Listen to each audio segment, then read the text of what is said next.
പാഠം 461. യഥാ രാജ തഥാ പ്രജ.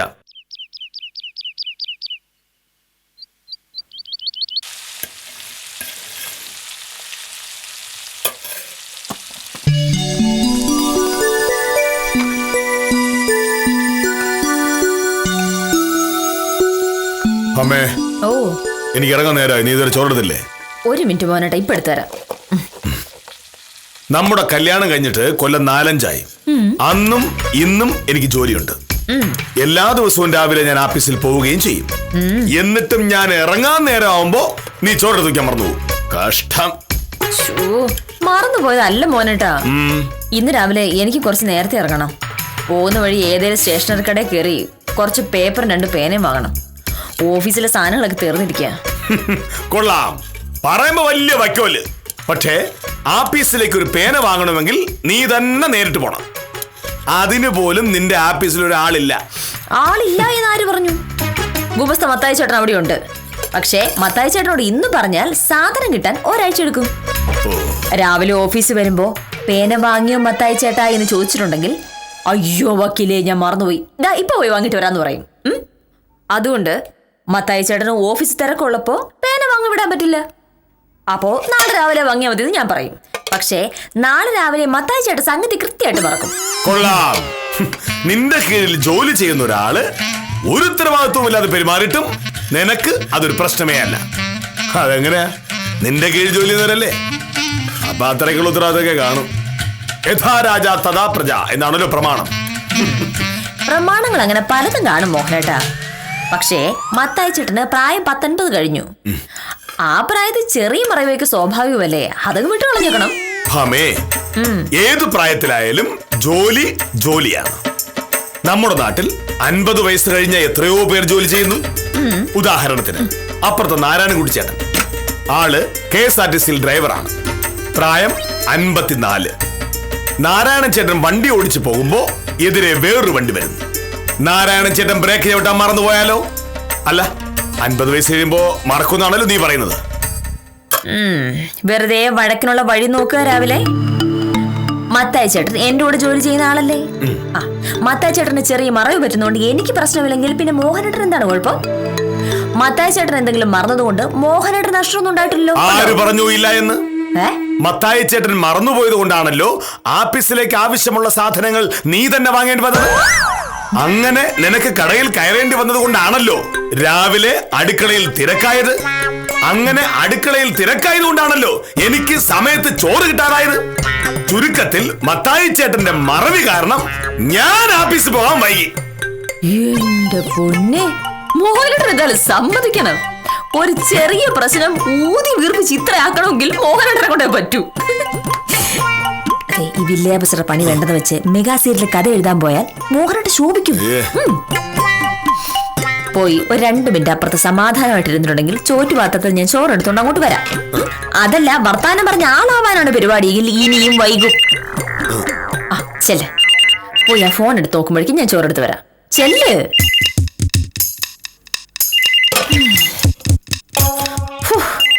ഒരു ജന്മം തന്നെ. എനിക്ക് തന്നെ ഈ സാധനത്തിനെ കിട്ടിയതാണ് ഭയങ്കരം.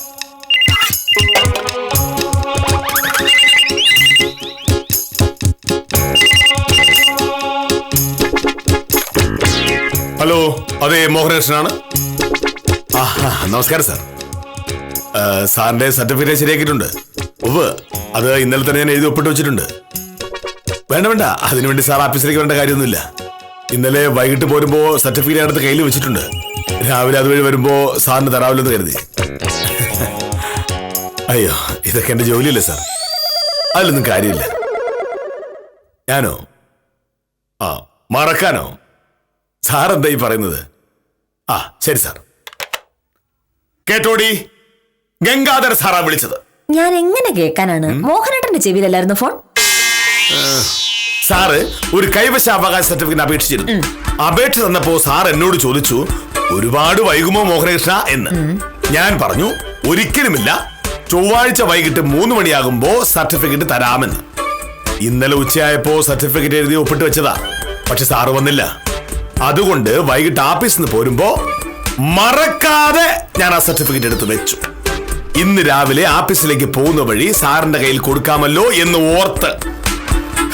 ഇതാണോ ഇത്ര വലിയ കാര്യം? നിനക്കത് കാര്യമില്ലായിരിക്കും, പക്ഷേ ഗംഗാധരൻ സാറിന് അത് കാര്യമാണ്. സർട്ടിഫിക്കറ്റിന്റെ കാര്യം എന്തായി എന്ന് ചോദിക്കാനാണ് സാർ ഇപ്പൊ വിളിച്ചത്. സാധനം എന്റെ കയ്യിലുണ്ടെന്ന് പറഞ്ഞപ്പോ സാറ് ചോദിക്കുക, മോഹനകൃഷ്ണൻ അത് മറന്നുപോയില്ലേ എന്ന്. മോഹനകൃഷ്ണൻ മറക്കാനോ?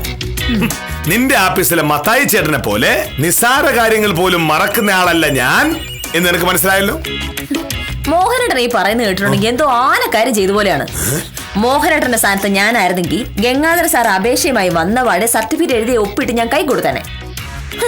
പക്ഷേ മോഹനേട്ടനത് 3 ദിവസം വൈകിപ്പിച്ചു. എന്നിട്ടിപ്പോ അത് വലിയ മിടുക്കായി പോയിന്ന് പറ. അങ്ങനെ ആളുകൾ അപേക്ഷയുമായി വരുമ്പോ തന്നെ സർട്ടിഫിക്കറ്റ് എഴുതി ഒപ്പിട്ട് കൊടുക്കാൻ വില്ലേജ് ഓഫീസ് എനിക്ക് സ്ത്രീധനം കിട്ടിയ സ്ഥലമല്ല.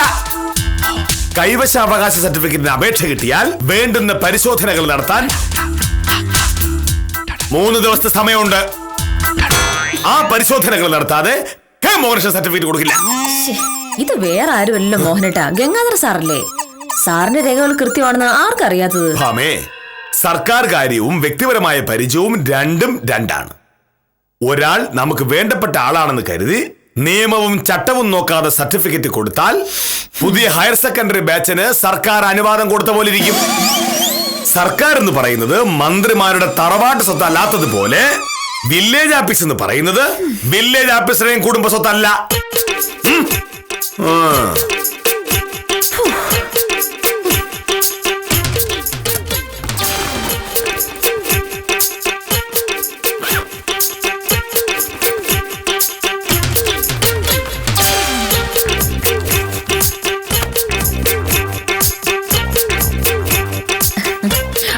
മോഹനേട്ടാ, ഉച്ചയ്ക്ക് മോഹനേട്ടന് 3/4 മണിക്കൂർ വിശ്രമമില്ലേ?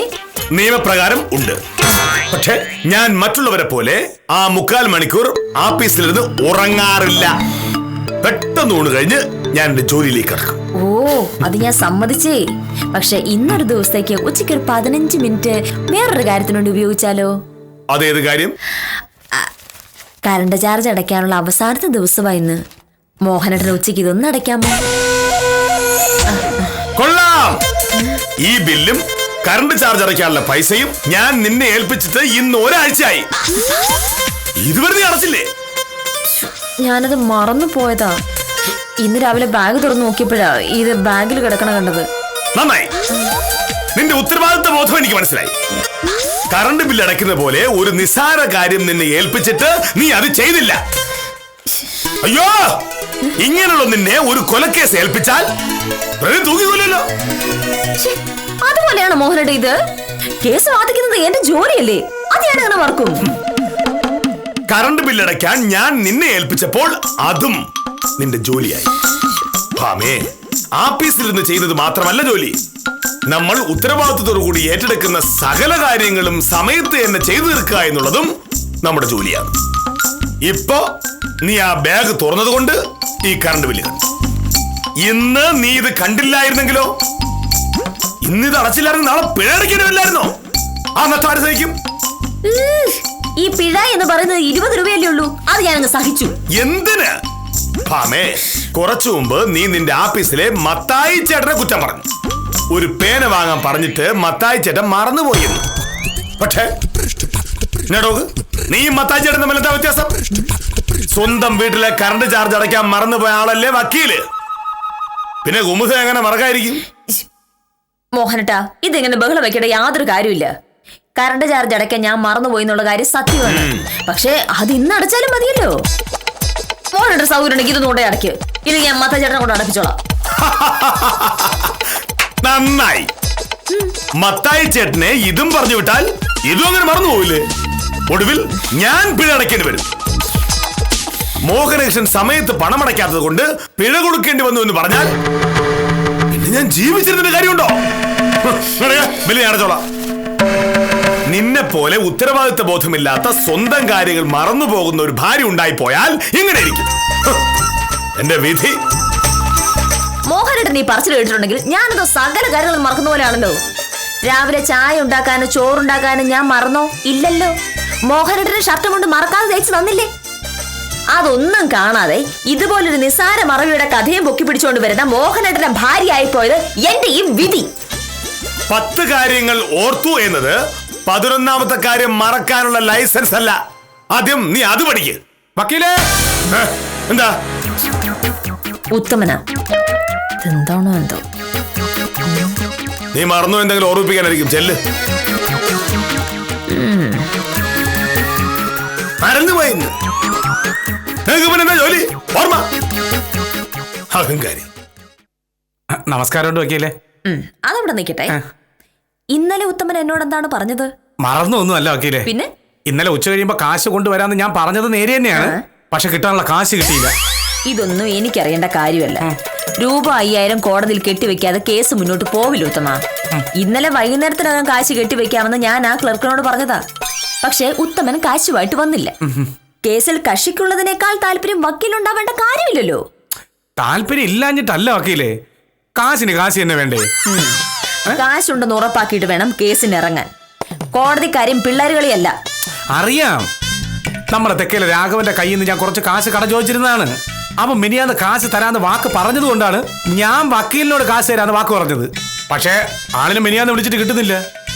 ഇന്നലെ രാവിലെ ഞാൻ വിളിച്ചു നോക്കി, മൊബൈൽ ഓഫ് ചെയ്തിട്ടിരിക്കുകയാണ്. ആ നേരത്താണ് വക്കീൽ ഇന്നലെ എന്നെ വിളിച്ചത്. എങ്ങനെയെങ്കിലും രാഘവനെ കണ്ടുപിടിക്കാന്ന് കരുതി പൈസ ഇന്നലെ തരാമെന്ന് ഞാൻ വക്കീലിനോട് പറയുകയും ചെയ്തു. അത് കഴിഞ്ഞ് ഇന്നലെ രാവിലെ വീട്ടിൽ ചെന്നപ്പോഴാണ് വിവരം അറിയുന്നത്. എന്ത് വിവരം? വക്കീലെ, മിനിയാന്ന് വൈകുന്നേരത്തെ ട്രെയിനില് അവൻ ബോംബെക്കും കണ്ടാ പോയി.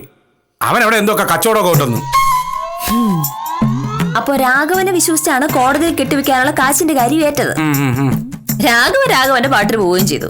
ഇനിയിപ്പോ എന്ത് ചെയ്യും? രാഘവ ഇങ്ങനെ ഒരു ചതി ചെയ്യുമെന്ന് ഞാൻ കരുതിയില്ല വക്കീലെ. തൽക്കാലം ഞാൻ നോക്കിയിട്ട് വേറെ വഴിയൊന്നുമില്ല. വക്കീല് വിചാരിച്ച എന്തേലും ചെയ്യാൻ പറ്റുമോ? അങ്ങനെയായിരുന്നെങ്കിൽ അത് ഇന്നലെ പറഞ്ഞുകൂടായിരുന്നു ഉത്തമ. ഉത്തമനൊരു ആവശ്യം വരുമ്പോ കടം തരാൻ 5000 രൂപ എന്റെ കയ്യിൽ ഇല്ലേ? നമസ്കാരം സാർ. വക്കീലും കക്ഷിയും കാശിന്റെ കാര്യമാണല്ലോ പറയുന്നത്. അല്ല സാറേ, ഒരു കേസിന്റെ കാര്യത്തിൽ കോടതിയിൽ ഒരു 5000 കെട്ടി വെക്കണമായിരുന്നു. എന്റെ കയ്യിലാണെങ്കിൽ അതിപ്പോ ഇല്ല. വക്കീലിനോടൊന്ന് സഹായിക്കാൻ പറയായിരുന്നു ഞാൻ. ഉത്തമ, ഇതിപ്പോ വക്കീലിന്റെ കയ്യിൽ നിന്ന് ഉത്തമൻ വായ്പ വാങ്ങുന്നതായോണ്ട് കുഴപ്പമില്ല. തിരിച്ച് ഉത്തമൻ എന്തെങ്കിലും വക്കീലിന് കടം കൊടുക്കുകയാണെങ്കിൽ എഴുതി വാങ്ങിച്ചോളണം. വക്കീലിന് ഭയങ്കര മറവിയാ. കാശ് വാങ്ങിയ കാര്യം വക്കീൽ മറന്നുപോയാൽ ഉത്തമൻ എന്ത് ചെയ്യും? ഇതിനുള്ള മറുപടി ഞാൻ വൈകിട്ട് പറയാം. തൽക്കാലം എനിക്ക് ഓഫീസിൽ പോകാൻ തിരക്കുണ്ട്. എന്താണ് സാറേ പ്രശ്നം? ഉത്തമ, കറണ്ട് ചാർജ് അടയ്ക്കാനുള്ള കാശും ബില്ലും ഞാൻ ഭാമയെ ഏൽപ്പിച്ചിട്ട് ആഴ്ച 1 ആയി. അവൾ മലന്നുപോയെന്ന്. ഇങ്ങനെ മറക്കാൻ തുടങ്ങി എന്ത് ചെയ്യും? ഇന്ന് കറണ്ട് ചാർജ് അടയ്ക്കാനുള്ള അവസാനത്തെ ദിവസമാണ്. കറണ്ട് ചാർജ് വേണമെങ്കിൽ ഞാൻ അടച്ചിക്കാം സാറേ. ആ ബില്ല് പൈസ തന്നാ മതി. എന്തായാലും വക്കീൽ എനിക്കൊരു സഹായം ചെയ്ത സ്ഥിതിക്ക് ഞാൻ എന്തെങ്കിലും ഒരു സഹായം തിരിച്ചു ചെയ്യണമല്ലോ. ഉത്തമൻ മറന്നാലോ? ഇല്ല സാർ, ഞാൻ മറക്കുന്നില്ല. എനിക്ക് ഈ കാര്യത്തിൽ ഉത്തമനെയും വിശ്വാസമില്ല. കറണ്ട് ചാർജ് ഞാൻ അടച്ചോ. വന്നായിരുന്നു നടന്നല്ലോ. തലവിടെ നോക്ക്. എന്നെ ആ തെക്കതിലെ രാഘവൻ പറ്റിച്ചതാണ് സാറേ. മിനിയാന്നൊരു 5000 രൂപ കടം തരാമെന്ന് അവൻ പറഞ്ഞു. അത് വിശ്വസിച്ചാണ് വക്കീലെടുത്ത് കോടതിയിൽ കെട്ടിവെക്കാനുള്ള കാശ് റെഡിയാണെന്ന് ഞാൻ പറഞ്ഞത്. പക്ഷെ കാശ് തരാന്ന് രാഘവൻ പറഞ്ഞിട്ട് അവൻ അത് തരാതെ ബോംബെക്ക് പോവുകയും ചെയ്തു. അവനെ ഞാൻ വെച്ചിട്ടുണ്ട്. ആളെ പറഞ്ഞു പറ്റിക്കുന്നല്ലേ? സത്യം പറഞ്ഞാൽ ആടിക്കവന്റെ കരണം പൊളിക്കുകയാണ് വേണ്ടത്. എന്റെ കൈ കിട്ടും അവനെ. എന്താ സാറേ? സാറേ സാർ എന്ത്? ഒന്നുമില്ല. പോകുന്നില്ലേ? ഓഹോ, പോകണം സാറേ. ശരി സാർ.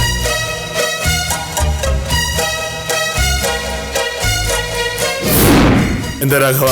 സാറേ, ഞാൻ നമ്മുടെ ഉത്തമന് ഒരു 5000 രൂപ ഇന്ന് കൊടുക്കാമെന്ന് പറഞ്ഞിരുന്നു. ഞാനിന്ന് കുറച്ച് തിരക്കില്ല. ഉത്തമന് ഇന്ന് കാണാൻ പറ്റുമോന്നൊരു സംശയം. ഉത്തമൻ രാത്രി വീട്ടിൽ കാണും? അതല്ല സാറേ, വൈകിട്ടത്തെ ട്രെയിനിൽ ഞാൻ ബോംബെക്ക് പോകും. ഉത്തമൻ എന്തോ അത്യാവശ്യം ഉണ്ടെന്നാണ് പറഞ്ഞത്. സാർ ഇതൊന്ന് ഉത്തമനെ ഏൽപ്പിച്ചേക്കുവോ? ഇത് തരൂ. എത്ര രൂപയുണ്ട്? 5000. ശരി.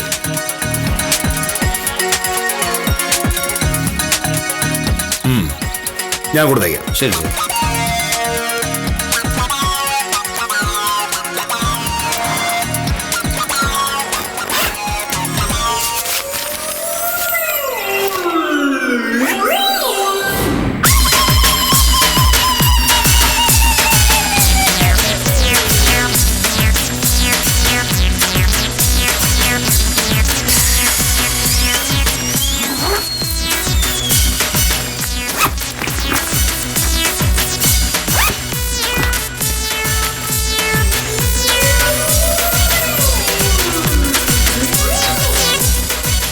ഈശ്വര, രാഘവൻ എന്ന 5000 രൂപ കൃത്യമായിട്ടും ബാഗ് തന്നെ ഉണ്ടായിരുന്നു.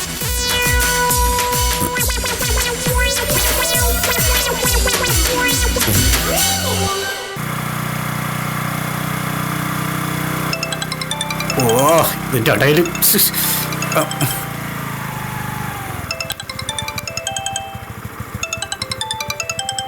പരിചയമില്ലാത്ത നമ്പറാണല്ലോ. ഇതാര്? ഹലോ, അതെ.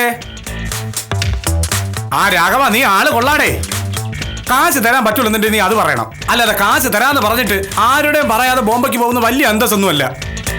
എന്തേ കാശ് മോനേര് സാറിന്റെ കൈ കൊടുത്തോ? മെനിയാന്നാ? അല്ലേ രാഘവ, നീ വെറുതെ കള്ളം പറയല്ലേ. ഞാൻ ഇന്ന് മോനേര് സാറിനെ കണ്ടതാണ്. എന്നിട്ട് സാറൊന്നും പറഞ്ഞില്ലല്ലോ. നേരാണാ? എന്നിട്ട് 5000 രൂപ ഇവിടെ പോയി? സാറാ?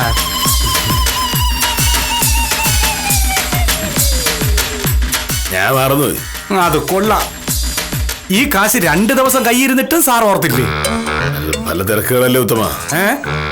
പിന്നെ ബാഗിന്റെ ഈ കളി ഞാൻ തുറന്നിട്ടുമില്ല. കൊള്ളാം. എന്നിട്ടാണ് കറണ്ട് ചാർജ് അടയ്ക്കാൻ മറന്നതിന്റെ പേരിൽ സാറ് വക്കീലിന് ഇത്രയും നേരം വഴക്ക് പറഞ്ഞത്. ഈ കാശ് ഞാൻ മറന്നുപോയ കാര്യം ഉത്തമം ഭാമയോട് പറയണ്ട. കാശ് കിട്ടിന്ന് പറഞ്ഞുകൊണ്ട് കൊടുത്താൽ ശരി. എന്ത്? ഇപ്പോഴല്ല, ഇപ്പൊ കൊടുത്ത പൈസ എവിടെ അവൾ ചോദിക്കും. കുറച്ച് കഴിഞ്ഞ് ആഫീസിൽ കൊണ്ടു കൊടുത്താൽ മതി. എന്നാലും സാറ് കൊള്ളാം. കാര്യം അറിയാതെ ഞാൻ രാഘവന്റെ തന്തയ്ക്ക് വിളിക്കുകയും ചെയ്തു. അത് മനഃപൂർവ്വമല്ലല്ലോ. എന്നാ ഞാൻ പോണേ.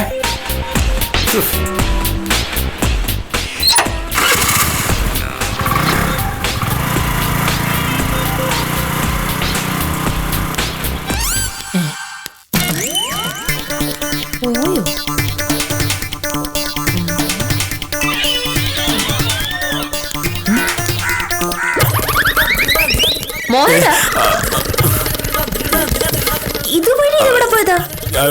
ഞാൻ വെറുതെ ഗേറ്റ് കൂട്ടിയിടാൻ പോയതാ. ഗേറ്റ് പകൽ അടയ്ക്കാറില്ലല്ലോ. അല്ല, ഇപ്പൊ ഭയങ്കര കള്ളന്മാരെ ശല്യ. ഗേറ്റ് അടച്ചെടുത്താ നല്ലത്. അല്ലെങ്കിൽ ഏതെങ്കിലും കള്ളന്മാര് കയറിയാലോ? ഇത്രയും വലിയൊരു കള്ളൻ അകത്തുള്ളപ്പോ വേറൊരു കള്ളൻ കയറാനോ? മോഹനയുടെ ഒരു ഫോൺ ഉണ്ടായിരുന്നു. ഞാൻ പറഞ്ഞു മോഹനയുടെ ഇറങ്ങിന്ന്. ആരാ? തെക്കേലെ രാഘവൻ, ബോംബെന്ന്. ഉത്തമന് കൊടുക്കാനുള്ള കാശ് മിനിഞ്ഞാന്നേ രാഘവൻ മോഹനേട്ടനെ ഏൽപ്പിച്ചു എന്ന്. ഇപ്പൊ ഉത്തമനെ വിളിച്ചപ്പോ ഉത്തമൻ പറഞ്ഞു കാശ് കിട്ടിയില്ല എന്ന്. എന്താ കാര്യം എന്നറിയാനാ രാഘവൻ വിളിച്ചത്. കാര്യം മനസ്സിലായി. രാഘവൻ തന്ന കാശ് ഉത്തമനെ ഏൽപ്പിക്കാൻ മറന്നുപോയി. ലോകത്തിലെ ഏറ്റവും ഉത്തരവാദിത്വ ബോധമുള്ള ഒരു കാര്യവും മറക്കാത്ത വില്ലേജ് ഓഫീസർ രാഘവൻ കാശ് തന്ന കാര്യം മറന്നു. അവന് എനിക്കോട് തിരക്കുള്ളല്ലേ, ചിലപ്പോ ചില കാര്യങ്ങൾ മറന്നിരിക്കും. 10 കാര്യങ്ങൾ ഓർത്തു എന്നത് ഒരു കാര്യം മറക്കാനുള്ള ലൈസൻസ് അല്ല. മോഹനട്ടോ,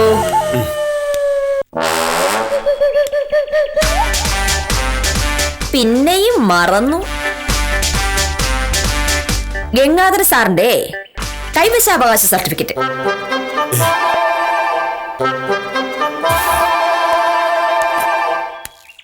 കെ മോഹനകൃഷ്ണൻ ഒരിക്കലും ഒന്നും മറക്കില്ല എന്ന് ഗംഗാധര സാറിനോട് വീമ്പ് പറഞ്ഞിട്ടേ ഇപ്പൊ 1/2 മണിക്കൂറായിട്ടുള്ളൂ. നന്ദി. എന്തിന്? ഇത് ഓർമ്മിപ്പിച്ചേന്. അപ്പോ മനുഷ്യർ ചിലപ്പോ ചില കാര്യങ്ങൾ മറന്നു പോകാൻ സാധ്യതയുണ്ടെന്ന് മനസ്സിലായോ? അപ്പൊ എങ്ങനെയാ കറണ്ട് ബില്ലിന്റെ കാര്യം ഇടയ്ക്ക് ഞാൻ വിളിച്ച് ഓർമ്മിക്കേണ്ടി വരുമോ? മോഹനേട്ടന് ഭയങ്കര മറവിയല്ലേ. മറവിക്കാരനായ ഭർത്താവിനെ ഓരോരോ കാര്യങ്ങൾ ഭാര്യയല്ലാതെ വേറെ ആരും ഓർമ്മിപ്പിക്കും? അതിപ്പോ ഒരു ഭാര്യ ആകുമ്പോ ഭർത്താവിനെ ചിലപ്പോ ചില കാര്യങ്ങൾ ഓർമ്മിപ്പിക്കേണ്ടി വരും. അത്ര തന്നെ. അതിനല്ലേ ഭാര്യ? അതിനാണോ ഭാര്യ? അതിനും കൂടിയാ ഭാര്യ. മറന്നു പോവുക എന്നത് ഒരു ക്രിമിനൽ കുറ്റമായി കണക്കാക്കപ്പെടേണ്ടതല്ല. മറ്റുള്ളവർ ചെറിയ കാര്യങ്ങൾ മറക്കുന്നതിനെ കുറ്റപ്പെടുത്തുന്ന പലരും വലിയ കാര്യങ്ങൾ മറന്നു പോകുന്നവരാണ് എന്നതാണ് സത്യം. എന്തായാലും ഈ രണ്ട് വിചിത്ര ജീവികളുടെ മറവി കൊണ്ട് ദോഷങ്ങളൊന്നും ഉണ്ടാവാത്ത നിലയ്ക്ക് ഈ കഥ ഇവിടെ തീർത്ത് ഇന്നത്തേക്ക് വിടാം.